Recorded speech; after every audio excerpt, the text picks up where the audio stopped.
ಇದೇ 2019ರ ಲೋಕಸಭಾ ಚುನಾವಣೆಯಲ್ಲಿ ಆಗಿನ್ನೂ ನನಗೆ ವಯಸ್ಸು ಚಿಕ್ಕದು. ನಮ್ಮ ಪಕ್ಷದಲ್ಲಿ 7ಕ್ಕೆ 7 ಜನ ಶಾಸಕ ಮಿತ್ರರು ಗೆದ್ದಿದ್ರು. ಕುಮಾರಣ್ಣ ಅವರು ರಾಜ್ಯದ ಮುಖ್ಯಮಂತ್ರಿ ಆಗಿದ್ರು. ಪಾಪ ಇವತ್ತಿನ ಕಾಂಗ್ರೆಸ್ನ ಪಕ್ಷ ನಮ್ಮ ಜೊತೆ ಸಮ್ಮಿಶ್ರ ಸರ್ಕಾರದಲ್ಲಿದ್ದರು ಹೇಳ್ಕೊಳ್ಳೋದಕ್ಕೆ. ಆದರೆ ಅವತ್ತು ನನ್ನ ಸೋಲಿಗೆ ಕಾರಣ ಯಾರಾದರೂ ಅವತ್ತು ಕಾಂಗ್ರೆಸ್ ಜೊತೆಲಿದ್ದು ಬೆನ್ನಿಗೆ ಚೂರಿ ಚುಚ್ಚಿದ್ರು. ಮತ್ತು ರಾಮನಗರಕ್ಕೆ ಬರ್ತೀನಿ. ರಾಮನಗರದಲ್ಲಿ ಒಂದು ಕಡೆ ಮಾಗಡಿ, ಒಂದು ಕಡೆ ಕುಣಿಗಲ್ಲು, ಇನ್ನೂ ಬಹುತೇಕ ಒಂದು 10-11 ಕ್ಷೇತ್ರಗಳು ರಾಮನಗರನು ಸೇರಿದಂತೆ ಎಂಥದ ರಾತ್ರೋರಾತ್ರಿ ಪಾಪ ಇಲ್ಲೊಬ್ಬರು ಮಹಾನ್ ಭಾವರು ಮಾಜಿ ಸಂಸದರಿದ್ರಲ್ಲ, ಮಹಾನ್ ಭಾವರು, ಅವರ ಬ್ರೇನ್ ಚೈಲ್ಡು, ಅವರ ಪಾಪ ಆ ಏನು ಚಾಣಾಕ್ಷತನದ ರಾಜಕಾರಣ ರಾತ್ರೋರಾತ್ರಿ ಜನಕ್ಕೆ, ಪಾಪ ಮುಗ್ಧ ಜನತೆಗೆ, ಕೆಲವೊಂದಷ್ಟು ಜನಕ್ಕೆ ಯಾಮಾರಿಸ್ತಕ್ಕಂಥಕ್ಕೋಸ್ಕರ ಅದೆಂಥದೋ ರೇಷನ್ ಕೊಡ್ತೀವಿ 5-5 ಸಾವಿರ ರೂಪಾಯಿ ನಮಗೆ ಮತ ಹಾಕಿದ್ರೆ ಅಂತ ಸುಳ್ಳೇಳಿ ಮತ ಹಾಕ್ಸ್ಕೊಂಡ್ರಲ್ಲ. ನಾಚಿಕೆ ಆಗೋದಿಲ್ವ? ಕೊನೆಗೆ ಪಾಪ ಅದೇನು ಕಾರ್ಡ್ಗಳನ್ನ ತಗೊಂಡು ಇಟ್ಕೊಂಡಿದ್ರು ಅವ್ರಿಗೆ 5 ಸಾವಿರ ರೂಪಾಯಿ ಕೊಡೋದು ನಾನು ತಪ್ಪು ಅಂತ ಹೇಳೋದಿಲ್ಲ. ಕೆಲವೊಂದಷ್ಟು ಸಮಾಜಗಳು ಇವತ್ತಿಗೂ ಕೂಡ ನಮ್ಮ ರಾಜ್ಯ ಇಷ್ಟು ದೊಡ್ಡ ಮಟ್ಟದಲ್ಲಿ ಏನೊಂದು ದೊಡ್ಡ ಸ್ಥಾನದಲ್ಲಿ ಇರ್ತಕ್ಕಂಥ ರಾಜ್ಯ ಭಾಳ ವೇಗ ಕಂಡಿದೆ. ಆದರೂ ಕೂಡ ಕೆಲವೊಂದಷ್ಟು ಸಮಾಜಗಳು, ಕೆಲವಷ್ಟು ವರ್ಗಗಳು ಇನ್ನೂ ಕೂಡ ಆರ್ಥಿಕವಾಗಿ, ಶೈಕ್ಷಣಿಕವಾಗಿ, ಸಾಮಾಜಿಕವಾಗಿ ಹಿಂದುಳಿದಿದ್ದಾರೆ. ಅವ್ರಿಗೆ 5 ಸಾವಿರ ರೂಪಾಯಿ ದೊಡ್ಡದನ್ಸಿದೆ ಅವತ್ತು. ನಾನು ತಪ್ಪಂತ ಹೇಳೋದಿಲ್ಲ. ನಾನು ಯಾವತ್ತೂ ಕೂಡ ಮತದಾರರ ಮೇಲೆ ದೂಷಣೆ ಮಾಡಿಲ್ಲ, ಮಾಡೋದೂ ಇಲ್ಲ. ಆದರೆ ಮತದಾರರನ್ನ ಓಲೈಸ್ಕೊಳ್ಳೋದಕ್ಕೋಸ್ಕರ ಈ ರೀತಿ ಚುನಾವಣೆ ಸಂದರ್ಭದಲ್ಲಿ ನೀವು ವಾಮಮಾರ್ಗವನ್ನು ಹಿಡಿತಕ್ಕಂಥದ್ದು, ಯಾಮಾರಿಸಿ ಇನ್ನೇನು ಬಿಡಪ್ಪ ಒಂದ್ಸಲಿ ಮತ ಹಾಕಿದ ಮೇಲೆ 5 ವರ್ಷ ಇನ್ನೇನು ನಮ್ಮನ್ನ ಯಾರನ್ನೂ ಅಳ್ಳಾಡ್ಸೋಕ್ಕಾಗೋದಿಲ್ಲ ಅಂತ ನಿಮ್ಮ ಈ ಉದ್ದಟತನದ ಮನಸ್ಥಿತಿಗೆ ಇವತ್ತು ಕನಕಪುರ ತಾಲೂಕಿನ ಜನತೆ 83,000 ಮತ JDS BJP ಅಭ್ಯರ್ಥಿಗಳಾದಂಥ ಡಾಕ್ಟರ್ ಮಂಜುನಾಥ್ ಅವ್ರಿಗೆ ಕೊಡುವ ಮೂಲಕ ಇವತ್ತು ಈ ಭಾಗದಲ್ಲಿ ಇರ್ತಕ್ಕಂಥ ಉಪಮುಖ್ಯಮಂತ್ರಿಗಳ ಪಾಪ ಇವತ್ತು ಡೈರಿ ಚುನಾವಣೆ, ಓಹೋ ಏನಪ್ಪ ಡೈರಿ ಚುನಾವಣೆ ನಡೆದಿದ್ದ ರೀತಿ, ಏನ್ರಿ ನಡೆದಿದ್ದು ಚುನಾವಣೆ? ಕುಮಾರಣ್ಣವರು ಈ ರಾಜ್ಯದಲ್ಲಿ, ನಮ್ಮ ಜಿಲ್ಲೆನಲ್ಲಿ ಎಷ್ಟು ವರ್ಷ ಆಡಳಿತ ಮಾಡಿದರು?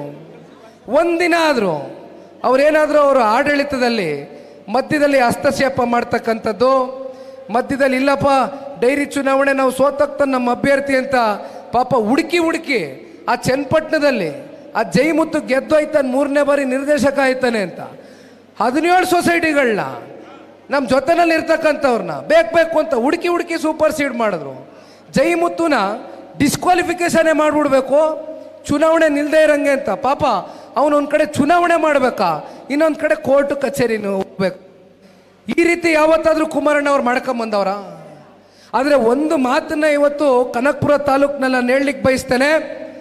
ಸಾಕಷ್ಟು ಸರ್ಕಾರಗಳು, ಅದರಲ್ಲೂ ಜನತಾದಳ ಪಕ್ಷ ಹಿಂದೆ ಆಡಳಿತಕ್ಕೆ ಬಂದಂಥ ಸಂದರ್ಭದಲ್ಲಿ ಕೇವಲ ಜನಪರವಾದಂಥ ಕಾರ್ಯಕ್ರಮಗಳು ಆಡಳಿತವನ್ನು ಕೊಟ್ಟಿರ್ತಕ್ಕಂಥ ನಮ್ಮ ಪಕ್ಷ, ಅದೇ ಇವತ್ತು ಕಾಂಗ್ರೆಸ್ ಆಡಳಿತಕ್ಕೆ ಬಂದಾಗಿಂದ ಕಳೆದ 2 ವರ್ಷದಿಂದ ಕೆಲವೊಂದಷ್ಟು ಸ್ವತಂತ್ರವಾಗಿ ಕೆಲಸ ಮಾಡಬೇಕಾಗಿರ್ತಕ್ಕಂಥ ಸಂಸ್ಥೆಗಳನ್ನ ಇವತ್ತು ಯಾವ್ಯಾವ ರೀತಿ ದುರುಪಯೋಗ ಮಾಡ್ಕೊಂಡಿದ್ದೀರಿ?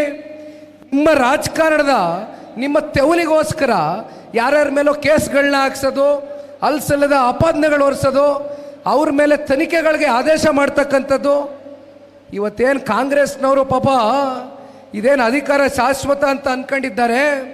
ಪಾಪ ಈ ರಾಜ್ಯದ ಉಪಮುಖ್ಯಮಂತ್ರಿಗಳು ಮಹಾನ್ ಭಾವರು ಕನಕಪುರ ತಾಲೂಕಿನ ಶಾಸಕರಿಗೊಂದು ಮಾತು ಹೇಳ್ತೇನೆ, ಇದು ಪ್ರಜಾಪ್ರಭುತ್ವದಲ್ಲಿ ಜನಗಳು ಒಂದು ಸಲ ತೀರ್ಮಾನವನ್ನು ತಗೊಳ್ತಕ್ಕಂಥ ಶಕ್ತಿ ಏನಾದರೂ ಅವ್ರ ತಲೆನಲ್ಲಿ ಒಂದು ಸಲ ತಿರಸ್ಕಾರ ಮಾಡಬೇಕು ಅಂತಕ್ಕಂಥದ್ದು ಏನಾದರೂ ನಿರ್ಧಾರ ಮಾಡಿದಂಥ ಸಂದರ್ಭದಲ್ಲಿ ನಾವೆಲ್ಲರೂ ತಲೆ ಬಾಗಬೇಕಾಗ್ತದೆ. ಈ ರಾಜ್ಯದ ಉಪಮುಖ್ಯಮಂತ್ರಿಗಳೇ, ನಮಗಿವತ್ತು ತೋರಿಸ್ಕೊಟ್ಟಿದ್ದೀರಿ ಯಾವ ರೀತಿ ದ್ವೇಷದ ರಾಜಕಾರಣ ಮಾಡಬೇಕು, ಯಾವ ರೀತಿ ಒಬ್ಬರನ್ನ ರಾಜಕೀಯವಾಗಿ ಬಲಿಪಶು ಮಾಡಬೇಕು. ಅಂದರೆ ಕೆಲವೊಂದಷ್ಟು ಸ್ವತಂತ್ರವಾಗಿ ಕೆಲಸ ಮಾಡಬೇಕಾಗಿರ್ತಕ್ಕಂಥ ಸಂಸ್ಥೆಗಳನ್ನ ಮುಂದಿಟ್ಕೊಂಡು ಇವತ್ತು ಎಂಕ್ವೈರಿಗಳನ್ನ ಮಾಡಿಸ್ತಕ್ಕಂಥದ್ದು.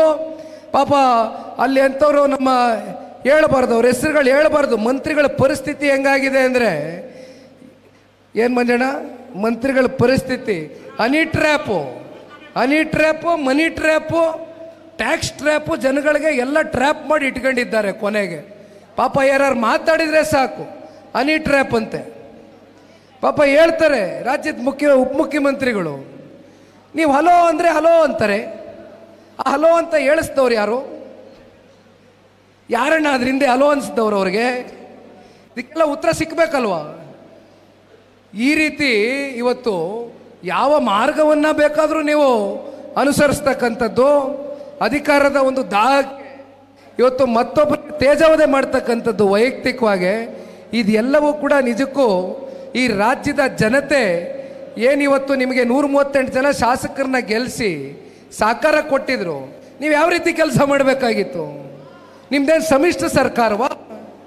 ನೀವೇನು ಸಮ್ಮಿಶ್ರ ಸರ್ಕಾರದಲ್ಲಿ ಪಾಪ ಕುಮಾರಣ್ಣ ಕೊಟ್ಟರಲ್ಲ, ನೀವು ಬಂದು ಕುಮಾರಣ್ಣ ಮನೆ ಬಾಗ್ಲಿಗೆ ಬಂದು 14 ತಿಂಗಳು ಪಾಪ ಸರ್ಕಾರ ಮಾಡ್ತೀವಿ ಅಂತ ಮೈ ಮೇಲೆ ಬಿದ್ದು ಬಂದು ಎಲ್ಲ ನಿಮ್ಮ ಕೇಂದ್ರದ ನಾಯಕರುಗಳು ಬಂದು ಪಾಪ ದೇವೇಗೌಡರ ಮನೆ ಹತ್ರ ಕೂತ್ಕೊಂಡು ಕಾಯ್ಕೊಂಡು ಕೂತಿದ್ರಲ್ಲ ಸ್ವಾಮಿ.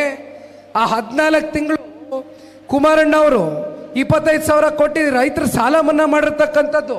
ಆದರೆ ಎಂದೂ ಕೂಡ ಇವತ್ತು ಏನು 3 ಜನ ಶಾಸಕರು ಮಂತ್ರಿಗಳು ಇವತ್ತು ಶಾಸಕರುಗಳು ಸ್ವಪಕ್ಷೀಯರು ಮಾತನಾಡ್ತಾ ಇದ್ದಾರೆ. ಒಂದು ಚರಂಡಿ ಕೆಲಸ ಮಾಡ್ಸೋಕ್ಕಾಗಲ್ಲ, ಒಂದು ರಸ್ತೆ ಕೆಲಸ